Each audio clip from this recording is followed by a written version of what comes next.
आज के सेशन में हम इन्वायरमेंटल स्टडीज़ यानी कि इग्नू का फर्स्ट ईयर का जो कोड है BEVAE 181 इन्वायरमेंटल स्टडीज़ के चैप्टर नंबर 9 के बारे में डिस्कस करेंगे और इसमें जानेंगे कि इस चैप्टर में क्या क्या बातें और क्या क्या टॉपिक हैं। इससे पहले स्टूडेंट्स मैंने मास्टर वीडियो को अपलोड कर दिया, जो कि मास्टर वीडियो में से ही आपका पूरा का पूरा एग्ज़ाम कवर अप किया जाएगा। आप उन्हीं क्वेश्चंस को अच्छे से कर लेते हैं तो पूरा का पूरा एग्ज़ाम आपका अच्छे मार्क्स से कंप्लीट हो जाएगा। और इसके इस चैप्टर तक हमने कवर कर लिया, उसका भी लिंक मैं आपको डिस्क्रिप्शन में प्रोवाइड कर दूंगा। आप वहां से जाके दोनों सेशन को अटेंड कर सकते हैं। तो बात कर लेते हैं पर्यावरणीय प्रदूषण और संकट, यानी कि बोल सकते हैं कि एनवायरमेंटल पोल्यूशन एंड कॉजेज़ के बारे में देख लेते हैं। तो हमारा बात कर लेते हैं, पिछली इकाई में हमने जैव विविधता के बारे में यानी कि बायोडाइवर्सिटी के बारे में अध्ययन किया था और उसमें अलग अलग प्रकार के जो स्पीसीज़ के बारे में हमने एनालिसिस किया था। तो इसके अंतर्गत हम बात कर लेंगे प्रदूषण किसे कहते हैं। देखिए, प्रदूषण शब्द जो है उसकी जो प्रक्रिया है हमारे पर्यावरण से संबंधित है, अर्थात अगर हम सरल शब्दों में कहा जाए, जो कि हमारे पर्यावरण पर आए संकट जो वायु, जल और मृदा, भौतिक, रासायनिक अथवा जैविक विशिष्टताओं को बाधित करता है, संकट में डालता है, वही हमारा प्रदूषण कहलाता है। प्रदूषण शब्द की अगर मैं बात करूं तो इससे आने वाले वायु व्यवस्था, जल, मृदा, भौतिक, रासायनिक इत्यादि, इन सभी का दूषित होने की प्रक्रिया को ही हम प्रदूषण कहते हैं।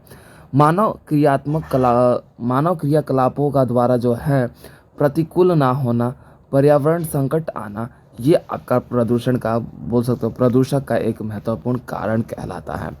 पर्यावरण का कोई भी सामान्य अर्थ जो कि सर्व रूप में देखा जाए, जिससे मनुष्य खतरे में पड़ रहा हो, जीव जंतु खतरे में पड़ रहा हो, वो आपका बोल सकते हो कि वायु प्रदूषण व्यवस्था का स्वरूप माना जाता है। अजैविक वन्यकरणीय प्रदूषण की बात की जाए तो जिसमें हम बात कर लेते हैं, प्रदूषण बहुत लंबे समय तक अपरिवर्तन रूप में बने रहने की प्रक्रिया को ही हम अजैविक प्रदूषण व्यवस्था के रूप में देखते हैं, जिसके अंतर्गत आपका रबड़, नाभिकीय अपशिष्ट, भारी धातुएं और पीड़कनाशी व्यवस्था का स्वरूप देखने को मिलता है। अब जैसे कि प्लास्टिक प्लास्टिक ये क्या है स्टूडेंट्स? सिंपल लैंग्वेज में आप सभी जानते हैं कि प्लास्टिक एक ऐसा नॉन बायोडिग्रेडेबल बोल सकते हैं कि सॉल्यूशन व्यवस्था के रूप में देखा जाता है, जो कभी भी गल नहीं सकता। लाखों करोड़ों साल लग जाते हैं इसको गलने में। मिट्टी में आप दफन कर दीजिए, दबा दीजिए, 5-6 साल बाद देखिए वो ज्यों का त्यों आपको ऐसे ही प्लास्टिक मिलेगा। और उसको जलाने के बाद कितना प्रदूषण आता है बाकायदा आप अच्छे से जानते भी हैं। जैव विनिर्मीकरणीय प्रदूषण यानी कि बायोडिग्रेडेबल अगर मैं बात बोलूँ तो वो प्रदूषण जिसमें आपका घरेलू कचरा, जैसे कि आप देखते हैं कि सब्जी वगैरह का वेस्ट मटेरियल हो गया, सब्जी सड़ जाना, कागज़, उद्यान व्यवस्था, ये सब क्या है, ये आपके जो है ये पूर्ण रूप से कृषि व्यवस्था या फिर मिट्टी में बोल सकते हो गल जाते हैं। इसी को हम प्रदूषण के रूप में देखते हैं। अब सिंपल लैंग्वेज में देखा जाए तो जैसे आप सीवेज का ट्रीटमेंट प्लांट्स के रूप में देखा जाए, आपका शहरी अपहरण की अफवाह के रूप में देखा जाए, शहरों से जो वेस्ट मटेरियल आ रहा है वो नदियों में छोड़ा जा रहा है और नदियों में पक्षी, पशु, जीव जंतु जितने भी हैं उन्हीं का जल बोल सकते हो ग्रहण करके अपने आप को अस्वस्थ व्यवस्था में देख रहे हैं और उनकी जीवन शैली खतरे में पड़ रहा है। यहाँ तक कि जो नदी व्यवस्था, समुद्र में जो रहने वाले जीव जंतु है जो जल में रहकर अपना जीवन यापन करते हैं, जलीय जीव के नाम से जानते हैं, वो पूर्ण रूप से आज समाप्त होते जा रहे हैं due to reason of pollution. अब प्रदूषण, पर्यावरणीय प्रदूषण के कारण की बात की जाए तो सबसे पहले औद्योगिक प्रक्रियाओं, जनसंख्या का लगातार बढ़ना, अपशिष्ट व्यवस्था का रासायनिक व्यवस्थाओं का उपयोग करना, विकास के नाम पर जंगलों को कटाई करना, जंगल को काटना, फॉरेस्ट व्यवस्थाओं को दिन प्रतिदिन ख़त्म करना, ये सब क्या है, अत्यधिक मात्रा में हमारे पर्यावरण को व्यवस्था का प्रदूषण करने का बोल सकते हो कारण बन जाता है। अब देखिए, आपका स्रोत की बात की जाए तो आपके अलग अलग बोल सकते हो कि बम या फिर बोल सकते हो कि अलग अलग परमाणु व्यवस्था का परीक्षण करना, ईंधन व्यवस्था का उपयोग करना, अत्यधिक मात्रा में दोहन करना, मोटरसाइकिलों का चलाना, पेट्रोलियम व्यवस्थाओं का स्वरूप का उपयोग करना, कीटनाशकों की व्यवस्थाओं को अत्यधिक मात्रा में उपयोग करना, ये सब क्या है जो हमारे पूर्ण रूप से जल, वायु, मृदा और जैविक, रासायनिक, इन सभी प्रकार के ये सारे प्रदूषण के रूप में जाने जाते हैं। वायु प्रदूषण की बात की जाए तो सरल शब्दों में कहा जाए, वायु में उपलब्ध वह सभी हानिकारक पदार्थ जो कि एक सामान्य जीवन को जीने में कठिनाई तथा बोल सकते हो कि आने वाले समय में एक मुसीबत या फिर एक बीमारी का कारण बनता है, उसे हम वायु प्रदूषण के नाम से जानते हैं। जिसके अंतर्गत हमारा अगर बात किया जाए तो ये प्राकृतिक प्रदूषण की बात की जाए, जैसे नेचुरल पोल्यूशन की बात की जाए तो जैसे कि सल्फर डाइऑक्साइड, हाइड्रोजन सल्फाइड, दवाओं का व्यवस्थाओं का बोल सकते हो, दावानलों का व्यवस्था का स्वरूप देखने को मिलता है, जिसके अंतर्गत ये हमारा नेचुरल प्रदूषण है। प्राथमिक प्रदूषण की बात की जाए यानी कि प्राइमरी पोल्यूटेंट्स की बात की जाए तो यहाँ पे आप लोग देख सकते हैं कि ईंधन जलाने से बोल सकते हो कि सल्फर डाइऑक्साइड आपका उत्पन्न होता है, आपका नाइट्रोजन के ऑक्साइड उत्पन्न होता है, कार्बन डाइऑक्साइड होता है, कार्बन मोनोसाइड्स होता है, हाइड्रोकार्बन होता है। तो ये सारी चीज़ें क्या है, हमारे किसी भी चीज़ को ज्वलनशील या फिर जलाने की प्रक्रिया के कारण होता है। द्वितीय प्रदूषण की बात की जाए तो सूर्य के विद्युत चुंबकीय किरणों का प्रभाव अत्यधिक प्राथमिक व्यवस्थाओं का देखने को मिलता है, जिसमें आपका सल्फर डाइऑक्साइड वायुमंडल में ऑक्सीजन के व्यवस्थाओं का कम करना तथा बोल सकते हो सल्फर डाइऑक्साइड जल वाष्प की व्यवस्थाओं का स्वरूप को अपनाना, H2SO4 की व्यवस्था देखना, नाइट्रोजन डाइऑक्साइड जो है आपका देखना। ठीक है, तो ये सब चीज़ क्या है, ये द्वितीय प्रदूषण के रूप में जाने जाते हैं। प्रमुख वायु प्रदूषण की बात की जाए तो प्रदूषण व्यवस्थाओं का CO2 और CO यानी कि कार्बन डाइऑक्साइड और कार्बन मोनोऑक्साइड। ठीक है, अगर बात की जाए तो इनको प्रभावित करने वाले कारण क्या है, तो ग्रीन हाउस गैस इनसे होता है भाई। ठीक है, और आपका बोल सकते हो अम्लीय व्यवस्थाओं का रूप में एसिड रेन होता है और आपका day by day ozone layer कमज़ोर होता जा रहा है। सल्फर डाइऑक्साइड की बात की जाए तो हमारा सल्फर युक्त ईंधन जैसे कि कोयला दहन, पेट्रोलियम निकर्षण व्यवस्थाओं का स्वरूप देखना, कागज़ निर्माण, नगर पालिका कचरा जलाना, ये सब चीज़ें क्या है, सल्फर डाइऑक्साइड का महत्वपूर्ण कारण है उत्पन्न करने का। ठीक है, उसके बाद रंग रोगन व्यवस्थाओं का, बीमारियों का उत्पन्न होना, गंभीर फेफड़े संबंधित व्यवस्थाओं का, लीवर का खराब होना, ये सब चीज़ें क्या है, हमारा सल्फर डाइऑक्साइड का कारण है। उसके बाद नाइट्रोजन के ऑक्साइड की बात की जाए तो ईंधनों को जलाना, जैव संयंत्र का जलना और उर्वरकों का निर्माण करना, और इसके अंतर्गत बात की जाए तो यहाँ पे पादप विधि का दम तोड़ देना, यानी कि जो अलग अलग जो प्लांट्स है वो अपना शक्तिहीन हो जाना और उनका जो टाइम पीरियड है सीमित हो जाना। उसके बाद हाइड्रोकार्बन्स, इन्हें वाष्पीयकरण कार्बनिक यौगिक भी कहते हैं। अगर बात की जाए तो इसमें ईंधनों को जलाना भरपूर मात्रा में देखने को मिलता है। इसके साथ साथ ये मानव को कैंसर जैसी बीमारियों को प्रयुक्त मात्रा में आगे बढ़ाने का काम करता है। वायुमंडल में होने वाली जटिल रासायनिक व्यवस्थाओं का कारण बनता है। कार्बनिक यौगिक व्यवस्था की बात की जाए तो CFS जो है ये देखने को मिलता है, जो कि अल्ट्रा वायलेट रेज को, यानी कि जो हमारा बोल सकते हो कि हमारा जो ओजोन लेयर है उसको, उसकी जो लेयर को ये डैमेज करने का कारण बनता है, और जिसके कारण जो है हमारे सूर्य से आने वाले अल्ट्रा वायलेट रेज जो है धरती पर आकर कैंसर का कारण बन रहा है। तो ये सारी चीज़ें स्टूडेंट्स आप देख सकते हैं कि अलग अलग कार्बन के बोल सकते हो कि अलग अलग वायु प्रदूषण के कारण थे, जिसके अंतर्गत देखा हमने कि कौन कौन से पॉइंट शामिल हैं। वायु प्रदूषण तथा वायुमंडलीय समस्याएं। वायुमंडलीय समस्याओं का बात की जाए तो यहाँ पर पौधों और प्रजातियों का बोल सकते हो कि सर्व रूप में जो है विनाश होता जा रहा है। अल्म वर्षा, धूम कोहरा और वैश्विक उष्मा व्यवस्था का स्वरूप देखने को मिलता है। ओजोन रिक्तीकरण व्यवस्थाओं का स्वरूप देखने को मिलता है। और वायुमंडल में वायु प्रदूषण के कारण होने वाली कुछ महत्वपूर्ण उदाहरण की बात की जाए तो निलंबित कणिकीय व्यवस्थाओं का पदार्थ है यहाँ पे देखने को मिल रहा है। तो ये सारी चीज़ें हम बाकायदा इसमें देख सकते हैं। उसके बाद अल्म वर्षा यानी कि एसिड प्रिसिपिएशन की बात की जाए तो हम बात कर लेते हैं, जिसके अंतर्गत आप वायुमंडल में नाइट्रोजन के ऑक्साइड जो है उपलब्ध होने के कारण जो है वायु में होने वाले बोल सकते हो बरसात के रूप में जो है बूंद के रूप में उनका रिएक्ट होकर देन वो धरती पर गिरना उनका बोल सकते हो एसिड रेन के रूप में देखा जाता है, यानी कि अम्ल वर्षा के रूप में जाना जाता है। वायुमंडलीय उत्क्रमण के रूप में देखा जाए तो वायुमंडल में अलग अलग प्रकार के जो है ठंडी जलवाष्प पाई जाती है और बोल सकते हो दबाव प्रेशर पाया जाता है। शीतकरण में ठंड व्यवस्थाओं का जो है गर्म हवाओं का उठना ये देखने को मिलता है, जिसके कारण पोल्यूशन की मात्रा जो है धीरे से धरती पर आ जाने की प्रक्रिया देखी जाती है।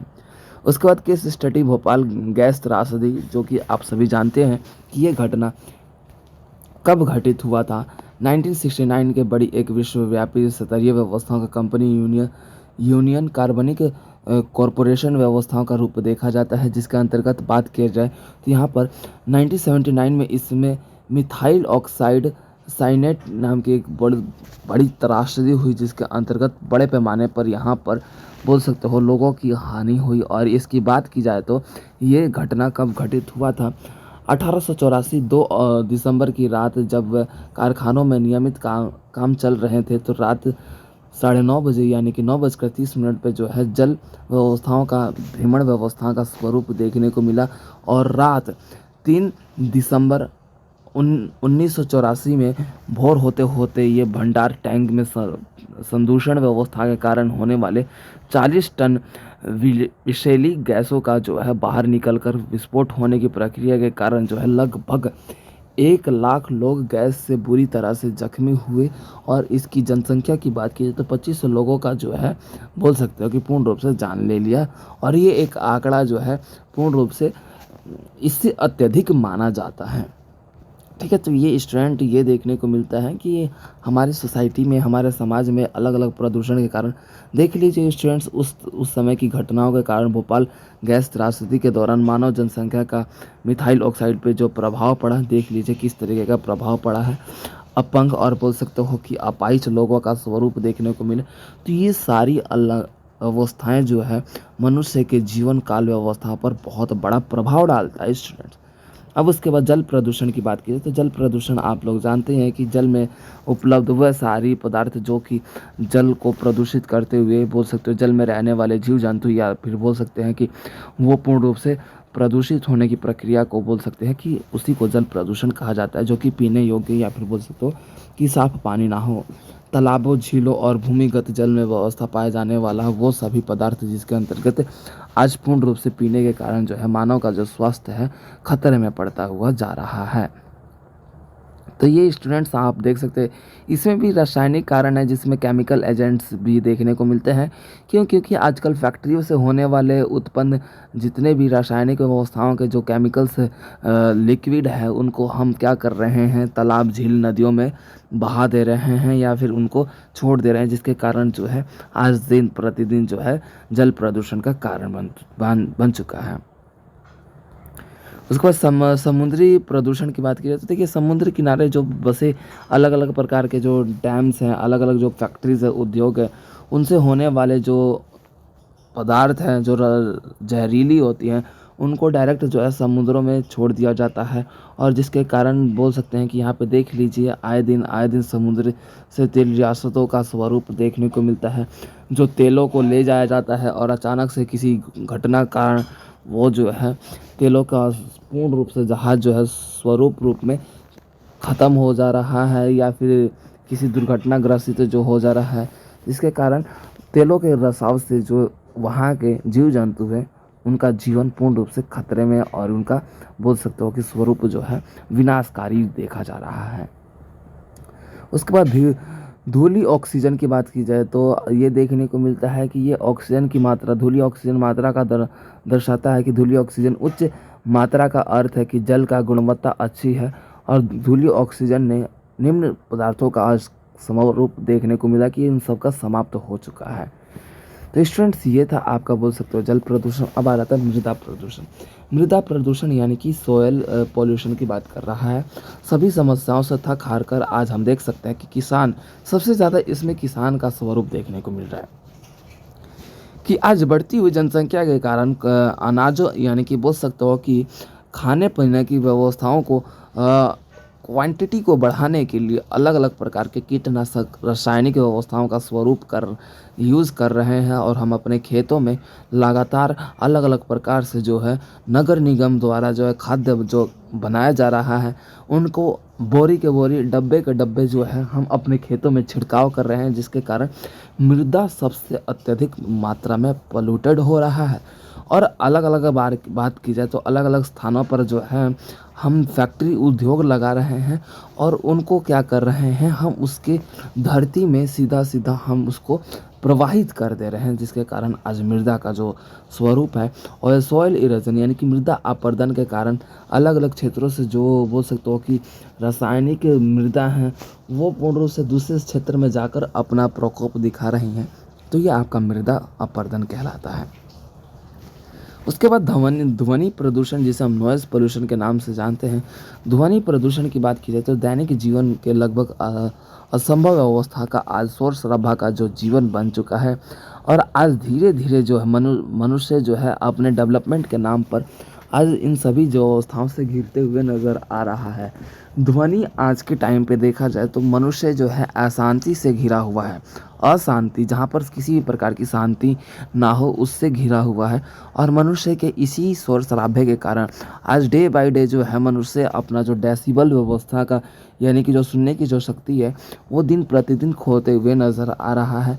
मोटरसाइकिल, वाहन या फिर रेल इत्यादि, वायुयान, सैन्य संरक्षण, शस्त्र इत्यादि, इन सभी का प्रयोग आज मनुष्य जो है लगातार अपने जीवन शैली में लेकर आ रहा है।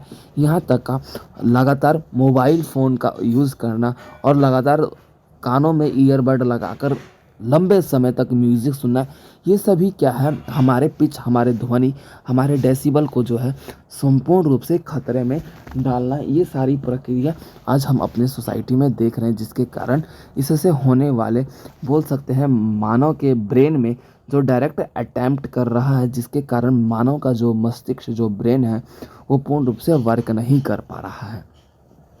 अब उसके बाद हमारा स्टूडेंट्स आ जाता है सारांश। सारांश जिसे हम कंक्लूजन के नाम से जानते हैं। कंक्लूजन इट मीन्स बोल सकते हैं कि पूरे हमने चैप्टर में जो भी इसमें एनालिसिस किया, स्टडीज़ किया, उसका पूरा का पूरा सार ही हमारा सारांश इट मीन्स समरी कहलाता है। तो स्टूडेंट्स ये था आपका 9 चैप्टर जो कि कंप्लीट हो चुका है। इस चैप्टर में हमने अलग अलग प्रदूषण के बारे में पढ़ा, वायु प्रदूषण, water pollution, air pollution, noise pollution, इन सभी घटनाओं के बारे में पढ़ा और क्या क्या तत्व कारण हैं इन सभी के, उन सब पॉइंट्स पे भी हमने बहुत ही अच्छे से विजुअलाइज किया। दैन स्टूडेंट्स ये आपका चैप्टर कंप्लीट हो चुका है। इससे पहले हमने प्रीवियस 8 चैप्टर को कंप्लीट कर लिया था, उसका लिंक मैं आपको डिस्क्रिप्शन में प्रोवाइड कर दूंगा। आप वहां से जाके पर्टिकुलर अपने सेशन को अटेंड करके पूरे के पूरे चैप्टर वाइज जो है सेशन अटेंड कर सकते हैं। ओके स्टूडेंट्स, हम मिलते हैं अपने नेक्स्ट सेशन में नेक्स्ट वीडियो के साथ।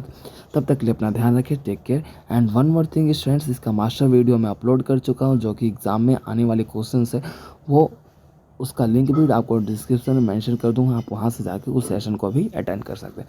ओके स्टूडेंट, तब तक के लिए अपना ध्यान रखिए, टेक केयर।